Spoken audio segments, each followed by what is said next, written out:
छत्रपती शिवाजी महाराजांनी स्वराज्याचा पाया रचला हे तर आपण सगळेच जाणतो. पण मोठ्या साम्राज्यांना आव्हान देण्याआधी त्यांना एका वेगळ्याच आणि खरं तर जास्त धोकादायक शत्रूंचा सामना करायचा होता.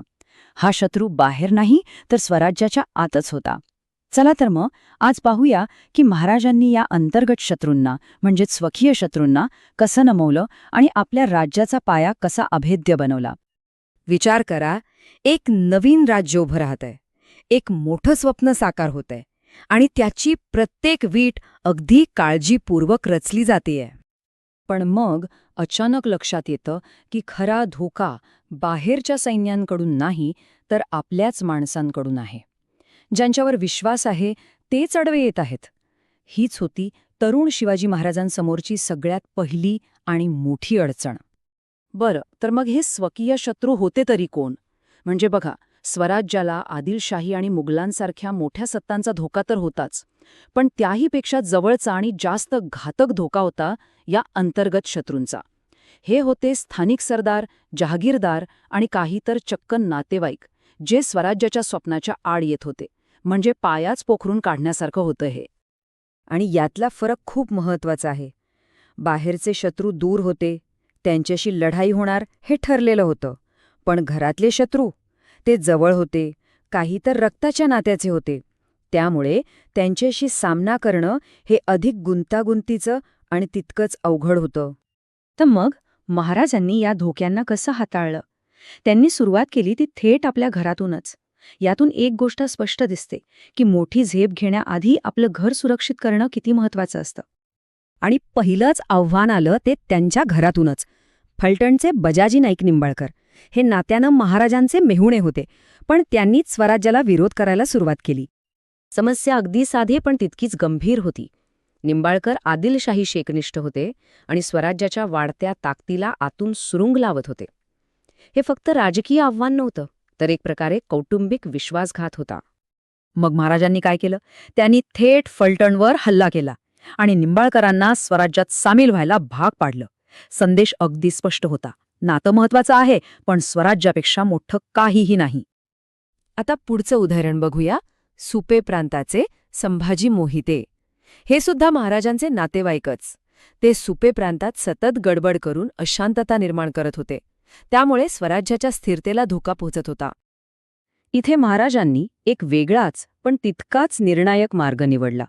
त्यांनी संभाजी मोहितेंवर अचानक छापा टाकून त्यांना अटक केली आणि स्वराज्याच्या हद्दीतून थेट कर्नाटकात पाठवून दिलं. पुन्हा एकदा संदेश स्पष्ट होता, स्वराज्यात राहून स्वराज्यालाच विरोध करणं चालणार नाही. नातेवाईकांचा बंदोबस्त तर झाला, पण आता महाराजांसमोरचं सगळ्यात मोठं अंतर्गत आव्हान उभं होतं. ते म्हणजे जावळीचं घनदाट खोरं आणि तिथला बलाढ्य शासक, जो स्वतःलाच राजा समजत होता.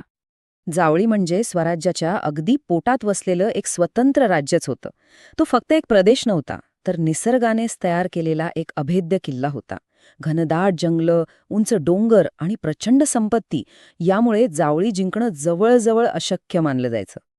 आणि या अभेद्य प्रदेशावर राज्य करत होता यशवंतराव मोरे. आदिलशहाने त्याला चंद्रराव हा किताब दिला होता आणि तो महाराजांच्या सत्तेला अजिबात जुमानत नव्हता. महाराजांनी जेव्हा यशवंतराव मोरे यांना स्वराज्यात सामील होण्याचा निरोप पाठवला, तेव्हा त्याने अत्यंत बेपर्वाईने उत्तर दिलं. त्याचा अर्थ सरळ होता, तुमच्या अधिकाराला मी मानत नाही. हे एक थेट आव्हान होतं आणि ते स्वीकारण्याशिवाय दुसरा पर्याय नव्हता. यशवंतरावाचं आव्हान स्वीकारून आता जावळीला स्वराज्यात आणण्यासाठी एका मोठ्या आणि अत्यंत सुनियोजित लष्करी मोहिमेची तयारी सुरू झाली. पण इथेही महाराजांची रणनीती बघा. त्यांनी थेट हल्ला नाही केला. आधी मुत्सद्देगिरी वापरली, शेवटची संधी दिली, मग पूर्ण तयारी केली आणि त्यानंतरच एक निर्णायक हल्ला चढवला. अर्थातच त्यांना प्रचंड प्रतिकाराचा सामना करावा लागला. आणि ही लढाई किती अवघड होती याचा अंदाज या एका आकड्यावरून येतो. यशवंतराव मोरे आणि त्याच्या सैन्याने तब्बल 1 महिना कडवी झुंज दिली. जावळी जिंकणं म्हणजे खरोखरच लोखंडाचे चणे चगळण्यासारखं होतं. अखेर मोठ्या संघर्षानंतर महाराजांच्या सैन्याचा विजय झाला आणि जावळी स्वराज्यात आली. पण थांबा, कथा इथेच संपत नाही. पळून गेलेल्या मोऱ्यांचा पाठलाग करता करता महाराजांच्या सैन्याने रायरीचा अजिंक्य किल्लाही जिंकला. हा तोच किल्ला जो पुढे जाऊन स्वराज्याची राजधानी म्हणजेच रायगड बनला. आता पाहूया या एका विजयाने स्वराज्याला नेमका काय फायदा झाला. कारण या विजयाने स्वराज्याची ताकद आणि विस्तार एका वेगळ्याच उंचीवर नेऊन ठेवला. तर बघा, एका विजयामुळे काय काय झालं.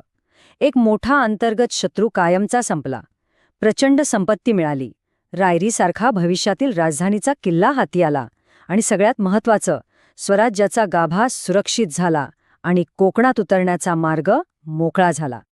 पण महाराज फक्त प्रदेश जिंकून थांबणारे नव्हते. त्यांनी या विजयाचं रूपांतर एका चिरंतन प्रतीकात करायचं ठरवलं, जेणेकरून भविष्यकाळात हा भाग अधिक सुरक्षित राहील. आणि हेच आहे महाराजांच्या दूरदृष्टीचे एक उत्तम उदाहरण. त्यांनी जावळीच्या भोरप्या डोंगरावर एक नवीन, भव्य आणि मजबूत किल्ला बांधला, जो आज आपण प्रतापगड या नावाने ओळखतो. स्वराज्याच्या पराक्रमाचं प्रतीक म्हणून तो आजही उभा आहे. तर आता घरातले शत्रू शांत झाले होते, स्वराज्याचा पाया मजबूत झाला होता आणि प्रतापगडासारखा किल्लाही उभा राहिला होता. आता प्रश्न हा उरतो की हे सगळं झाल्यावर शिवाजी महाराजांचं पुढचं लक्ष कोण होतं? कोणत्या मोठ्या शक्तीला ते आव्हान देणार होते?